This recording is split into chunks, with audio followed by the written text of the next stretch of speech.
Hello மக்களே! அனைவருக்கும் வணக்கம். எல்லாரும் எப்படி இருக்கீங்க? என்னோட ஒரே சந்தோஷம் இவரு ஓடுறாரு பார்த்தீங்களா, அவர் தான் என்னோட ஒரே ஒரு குட்டி சந்தோஷம். ஏன்னா, நான் என் லைஃப்பில என்னால வேலைக்கும் முடில, பிஸ்னஸ் ஏதாவது செட் பண்ணி பார்க்கலான்னா அதுவும் முடியல. எல்லாமே ட்ரை பண்ணுறேங்க. என்னால் முடிஞ்ச வரைக்கும் யூடியூப்பில் என்னென்ன பண்ண முடியுமோ எல்லாமே ட்ரை பண்ணுறேன்.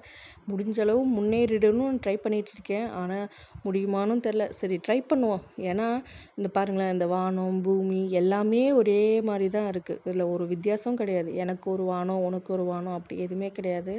ஆனால் இந்த சொந்தக்காரங்க, ரிலேட்டிவ்ஸு, அதுக்கப்புறம் இந்த ஃப்ரெண்ட்ஸு கூட அதில் ஒருத்தங்க 2 பேர் சேர்த்துக்கலாம். இவங்க எல்லாமே ஒரு மாரி பணம் இருந்தால் ஒரு மாரியும், பணம் இல்லைன்னா ஒரு மாரி ட்ரீட் பண்ணுறாங்கங்க. தாங்க முடியல. எப்படி தெரியுமா இருக்குது? கால் வைக்கிற இடம்லாம் கண்ணி வெடியா இருந்தால் நான் என்ன தான்டா பண்ணுவேன்? ஏன்டா அப்படி என்னைய டார்ச்சர் பண்ணுறீங்க? அப்படிங்கிற மாரி இருக்குது. ஏன்னா இது பண்ணா குத்தம், அது பண்ணா குத்தம். அந்த பணம் இல்லாதவங்க எது பண்ணாலுமே குத்தம் தாங்க. உங்கள் லைஃப்பில் இந்த மாரி ஏதாவது நடந்திருக்கா? நடந்திருந்தா கமெண்ட் பண்ணுங்க.